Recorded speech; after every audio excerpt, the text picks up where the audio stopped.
So Iran is pushing to expand its control over the Strait of Hormuz. But who's really in charge, and what does it actually look like in black and white if you're in this region? First off, we point out the orange areas. Why would I do that? Because this is where Iran has military presence, and this is what we're going to have to fix if we want to open up the Strait of Hormuz by force.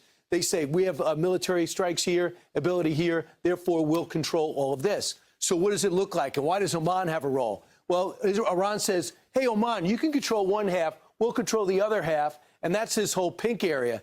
The U.S. made it clear, Oman, you're supposed to be an ally. Make a choice or else you're going to be in trouble. This is not going to stand. And how have they been enforcing the strait? First off, they got a presence. These are merchant ships. They're unarmed. So, of course, they're going to go abide by what the ships say that are somewhat armed. So a lot of them in this so-called mosquito navy. They have the ability to disrupt by saying there's mines in the water, or they have drones that go overhead.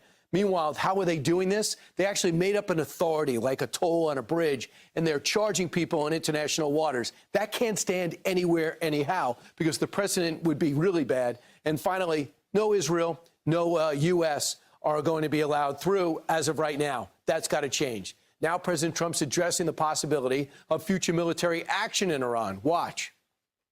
Is there a line that they would cross for you to go on the offensive again militarily? Well, a deal that wasn't going to be good for us is the line, ultimately, because, you know, I'm playing it out and we're going to see, and that's what I do. I negotiate, they negotiate. They're very good negotiators. They're crafty. But in the end, we have all the cards.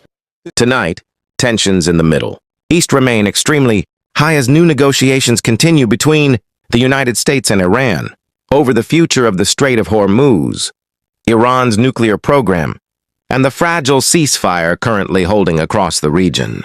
According to reports coming from Washington and regional sources, Iran has continued pushing its influence around the Strait of Hormuz, one of the most strategically important waterways in the entire world. Nearly a fifth of global oil shipments pass through this narrow channel every single day, making it critical not only for the Middle East, but for the entire global economy. Now here's where the situation becomes serious. Iran already has military positions spread across islands, coastal bases, and naval outposts near the strait. Because of that geography, Iranian forces have the ability to monitor, pressure, or even disrupt shipping traffic moving through the area.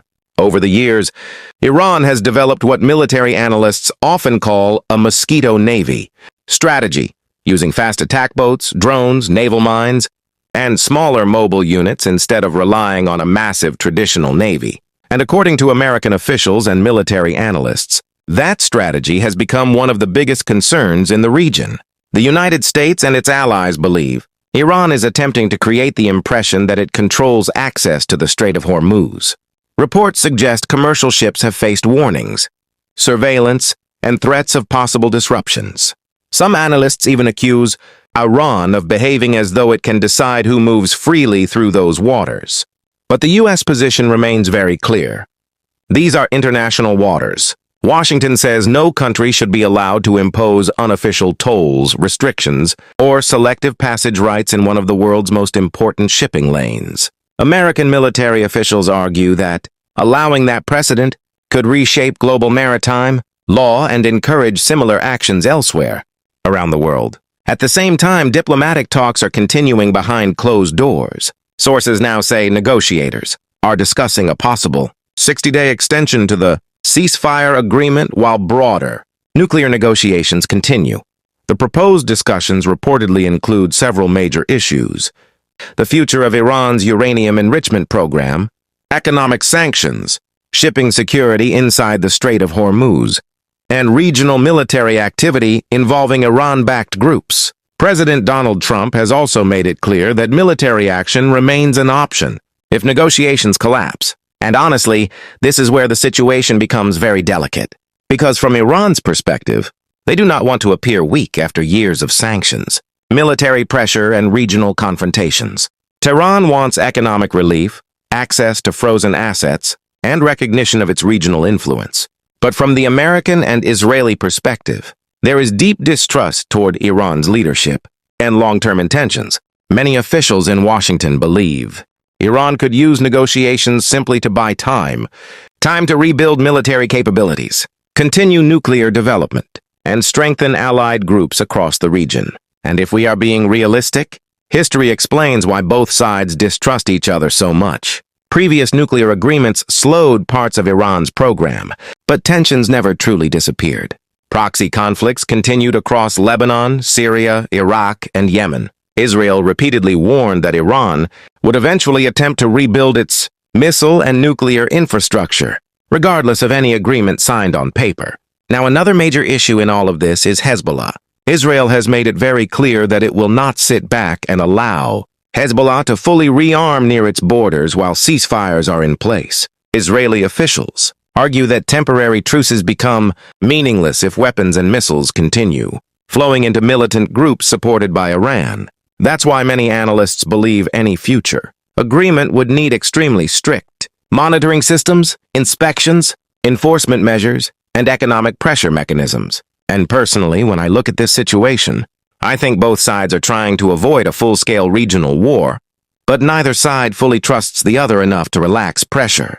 The United States believes maximum pressure keeps Iran contained. Iran believes resistance and leverage are the only ways to force concessions from the West. That creates a dangerous cycle, because one miscalculation inside the Strait of Hormuz, one attack on a tanker, one naval confrontation, one missile strike or one misunderstanding could immediately trigger a much larger military escalation involving multiple countries, and the global consequences would be massive.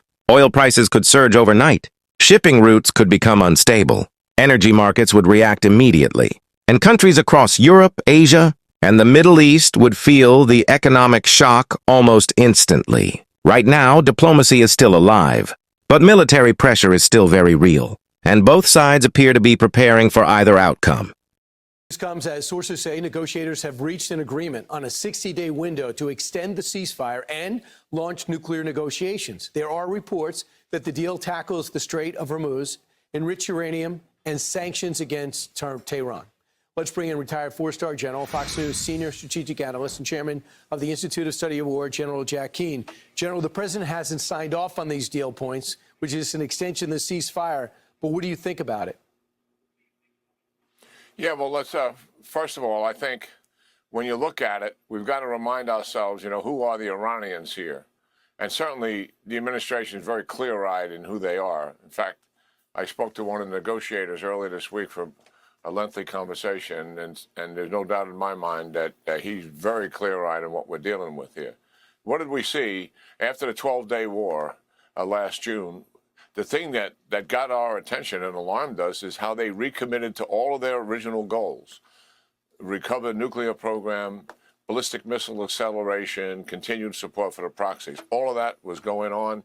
And the degree that it was going on, particularly with ballistic missiles, precipitated and was the basic reason for why we have this combined operation against the Iranians this year, beginning back in February.